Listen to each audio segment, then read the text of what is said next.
And before I introduce our guests here, I would like to pause for a moment to acknowledge the humans, Palestinians and Israelis, victims of human rights violations and abuses, whose lives have been and will forever be affected by the horrific Hamas attack and the war in Gaza.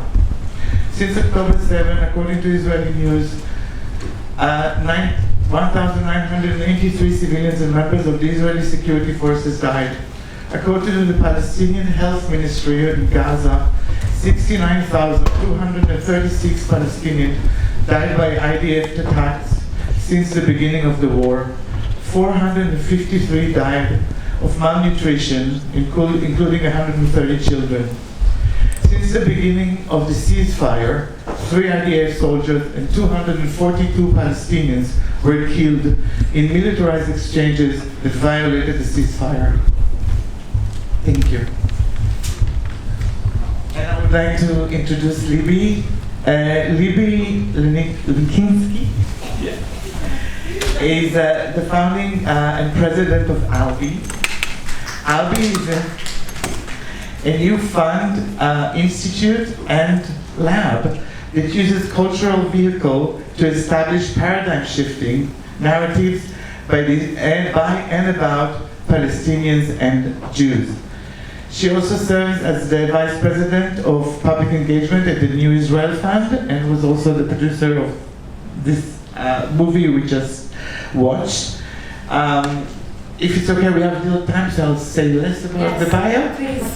And if I can share, when I saw the movie, I saw it like a thriller, because I knew the ending, and the ending was depressing. So even with the optimism of the beginning, I was like sitting at the edge of my seat, because it was, how was it in the production process when the reality constantly shifted under your feet? First of all, hi. It's nice to see so many familiar faces and to be back here in Cambridge. And I'll say that when Amber Faris, the director, called me about 5.5 years ago and said, I think I need to start filming Noam Shuster Eliassi, none of us had any idea what these years would bring. We thought she had just come here to Harvard, right around the corner, and she thought she was going to perform at the Kennedy Center. And Amber was like, something's about to happen with this woman. And there were so many things that happened along the way that felt to us like, oh wow, this is the thing. This is the big thing we weren't expecting. First, obviously, was the COVID shutdown. Then Noam getting COVID on her way back to Israel and living in the Corona Hotel for 2.5 months. They're like, wow, this is a whole different movie now. And then, war after war, and then October 7th and the war in Gaza and the aftermath. It just continued to morph and change. But both Noam's ability to remain so human and vulnerable all the time, and our team of producers, Amber, Rabab Khadjikhia, who's a Palestinian citizen of Israel who lives in New York, and Rhinebeck, we had to be constantly in conversation about what to do and what new shapes this film was going to take. And that group became like a real island of sanity for all of us because we had a common goal. It's not a dialogue group, it's a production team, but dealing right in the heart of what was going on at every turn. So it became like a real processing group for all of us and for Noam. So in some ways, like, we would never have wished for these tragedies to occur, but we were lucky to have each other during these 5 years of constant upheaval, to be able to turn to each other and make some meaning out of it, make some sense out of it. So with all these changes, did you think it ultimately the movie, that film is an optimist movie, a pessimist movie? I think that one of the big things that the film shows is the rise in authoritarianism in Israel, and I don't think we're in an optimistic moment around that. And in the film we experience it through Noam's trying to navigate where she can still have a voice, what she could even say, the reactions to her in her own country. But the reality is that, things shifted in this direction over these 5 years, and we reached a really devastating point. And in many ways, even though I think many of us or all of us have some sense of relief with the so-called ceasefire, it's still better than it was a month ago. I don't think we could say that we're out of the woods, that we're in the clear and that things are looking up. I don't think that. So I think what Noam brings is some levity and some language that is new, that can help. But I think the situation remains dark, unfortunately. So that maybe leads me to a more difficult question. So the situation is dark, the message is very strong at the end of the movie, but then I ask again, it's still an Israeli Jewish speaker. It's not a Palestinian who speaks and takes the front stage. How do you address that? Well, one of the things that Noam has said when she's been in this chair, and she's not here because she's 8 months pregnant, so that's an optimistic and happy thing. She moved back to Neve Shalom, Wahat Salam first, and she'll raise her children there for now. She's married. Yes, she married him, and they're having their first child, and they live back in the village. One of the things that she often says is, if you're feeling very rattled by the things that she said, that you heard her say, she wants you to know that Palestinians have been saying this for a long, long time.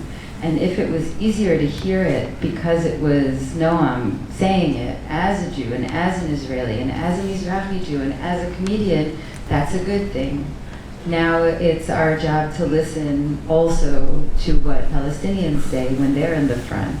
And it's not an either or. I think none of us believe in this economy of space, that somehow if Noam is saying it, it's at the expense of somebody else. All of that is important, and her call to action is to use her as a gateway, if that's what she is for you, and listen to the people that, even the Palestinians in the film, Samech Salaima, who she speaks to at the end, who lived in Neve Shalom for many years, is a journalist on 972 magazine. You can read her, it's not too hard. I have so many questions, but I was told that people here also would like to ask some questions. So is there anyone from the audience that would like to raise a question? Yes, please. Sorry, this is not about the film, it's more, is Noam married to an Israeli Arab or an Israeli Jew? His name is Amit. He's a Jewish Israeli. He works in high tech. He's very sweet. We were all together at Sundance in a house. He cooked for us the whole week. He's lovely. And they're happy. Yeah. Please. Thank you for this terrific film. As you know, no other land has yet to receive national distribution. What is the plan for distribution? So much like no other land, Coexistence, My Ass is being independently released. So we're in the middle now of a first kind of 6-city early release. Amber is in LA and going to San Francisco tomorrow. I'm here, then we're in New York. So we're also doing an independent release, and we're similarly to what No Other Land did, we're also going to be releasing the film independently with no government support at all in Israel. It hasn't been screened yet in Israel, so we'll be bringing it to independent cinemas there and community centers, and also making it available online for free. The thing with documentaries and distribution is that there's two things working against us. One, the industry has really changed. So many documentaries across many issues are not getting distribution. And our issue, the Israel-Palestine issue, is particularly fraught, and no one wants to touch it. No other land won an Oscar. I think it's unprecedented that an Oscar-winning film doesn't get distribution. Coexistence My Ass is an Oscar favorite for the shortlist, and we're not going to have distribution either. So independent distribution is not a dumpy second cousin. It means we have a lot of control. We can plan things to go exactly as we want them, and we're hard at work doing that. And if you're interested in helping us do that, either ideas of how we might bring it back to Boston or other places, we're very open and looking for partners and helpers and funders all along this process. Yes, please. This is a kind of specific question about the film, but I'm not familiar. What if you could speak more about the Israeli television program when she's on with the band who interviews her, and just say more about that program? So that program is like a late night talk show on the Israeli public broadcaster, the Ta'agid Khan. His name is Guy Zohar. He's a liberal late night talk show host who is particularly open to kind of unlikely perspectives. So both Noam and her friend Rami Yunus, who you see also with Noam doing those segments, they each eventually had a segment on Guy Zohar's show. Rami Yunus then became the Guy Zohar of a show on the Arabic language public broadcaster. For Noam, it was really big exposure and also kind of like a new form. She actually started really producing these kind of satirical segments, and it was very, very popular in Israel until October 7th when it stopped. Since the only way there will be peace is if both sides eventually recognize the rights of the other, and that's the only way it will happen. Did she ever think of including some of the points about Hamas to give balance to the film? That it's not just the Israeli government that is causing the destruction and death, which is horrible. It's a two-way street, and you didn't get any of that from the film, I didn't think. And I wondered whether that was intentional or she just has a point of view and that's what she wants to work. I think that the shock and devastation of the Hamas attack is represented in the film. You see her in the funeral of Vivian Silver. You see her posting people looking for their family members, etc. So I think the role of this documentary was really to stick with Noam in her experience. And I don't think that the horrors of the October 7th attack on Israelis was omitted from the film. And I think the line with Yonatan Saigen, the son of Vivian Silver, is something that keeps getting quoted in many of the articles that are written about the film, and people talk to us about it, write to us about it a lot. The thing where he says she wasn't working so that when they come, they'd spare her. She was working so that they wouldn't come because they would have no reason to. That is a line that stands out to people and journalists. So I hear your question. I don't actually think that October 7th and Hamas's attack was omitted. I do think that Noam's rage was against also the very swift and violent response of her own government, and that you see in the film. I'm curious because it's kind of a follow-up to this gentleman question. Because she did say in the movie that she's mostly talking to her people, Yes. the Israeli, the Jewish people. But I am curious. We're in the Jewish Film Festival, so I don't want to assume who the audience is, but I have a feeling. So, did you get into audiences that are not Israeli or Jewish? And if you can tell a little bit about the reactions there.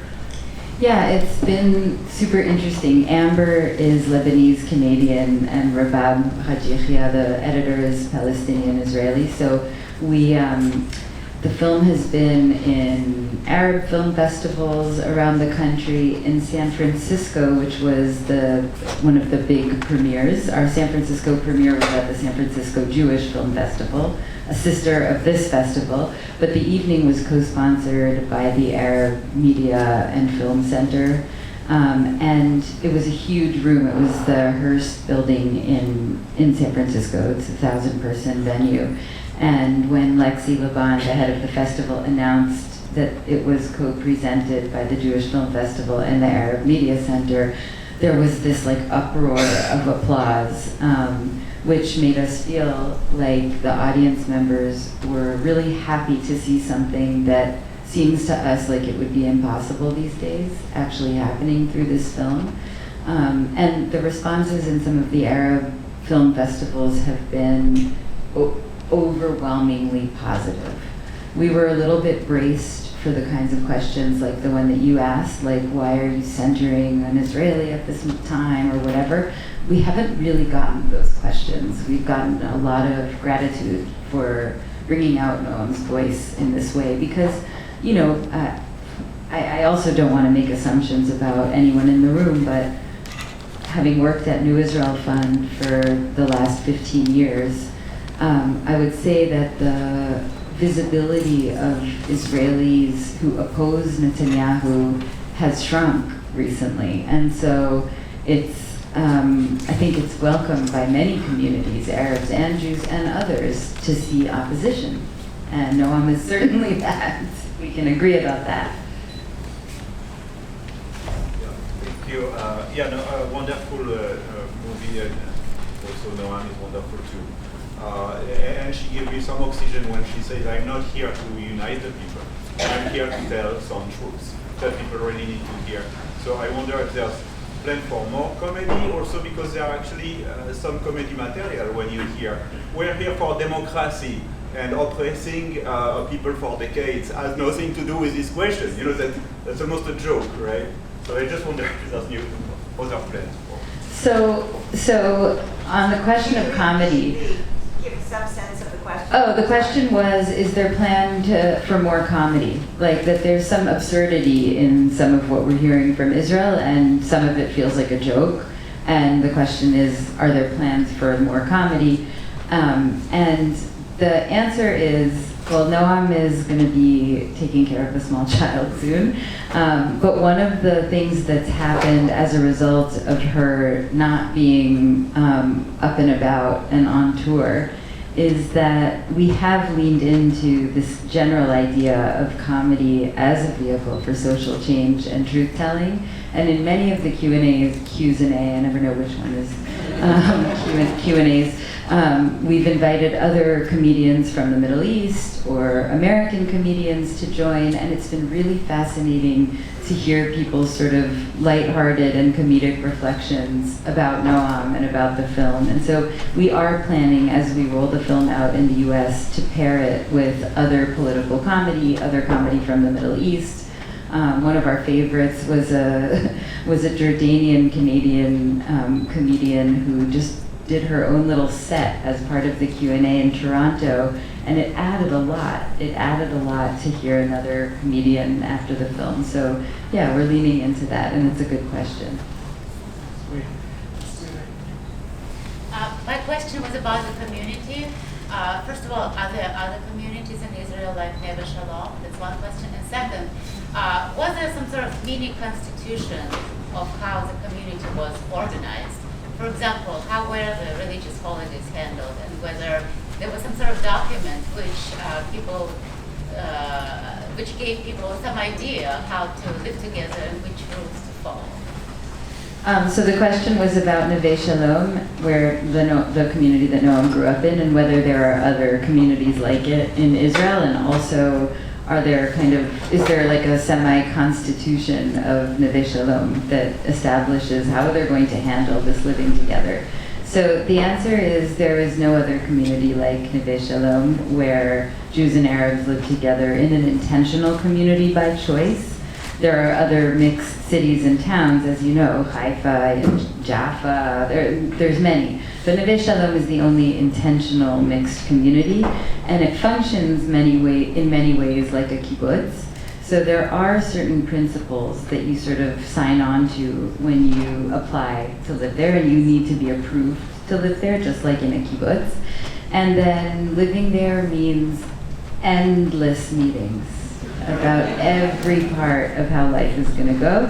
Kibbutzniks in the room will recognize that. If you think it's complicated to do it with leftist secular Jews, it's doubly complicated to do that with leftist secular Arabs and Jews. But more and more people are moving back to Neve Shalom, like Noam has done. Really craving, again, like an island of sanity, which is what many people who grew up there feel. And then there's some people who left and never want to hear of anything like that again. If I can just add on that, if you go to the movie's website, there's some links to really good media coverage, also about Neve Shalom and what happened after October 7th in Neve Shalom. So it's really good links in the website. Maybe one more final question? Yes, please. It's actually just a follow-up. The Jewish Film Festival last year had a documentary on Neve Shalom, which is excellent. Yes. It is because a lot of people who go up there, the difficulty is they move out, go into the army, and come back. Not that they're rejected, but they realized they were living on a different planet. So when they got into standard Israel, they didn't like it. And it's beautiful about psychology and all of that. And maybe there's a link to it on the history of the festival. I recommend it to people. It's called Children of Peace. Yes. Children of Peace. For those who didn't hear, it was a comment about last year's film festival show, Children of Peace, which is a documentary that goes into depth about Neve Shalom. Oh, and the point is, there are people in Israel who, once that they simply visited Neve Shalom, wanted to set up one of their own. And they could never get permission from the government or the organizations that were in charge of any piece of land. And the reason this one exists is because it's right on the border of the Green Line and the occupied area, and it was owned by a Christian monastery, and that's how they got the land. Trying to get it from a Jew or from an Arab and all that is horribly complex. Yeah. Thank you. Thank you. So I've been told here that we're running out of time. So thank you so much, Libby.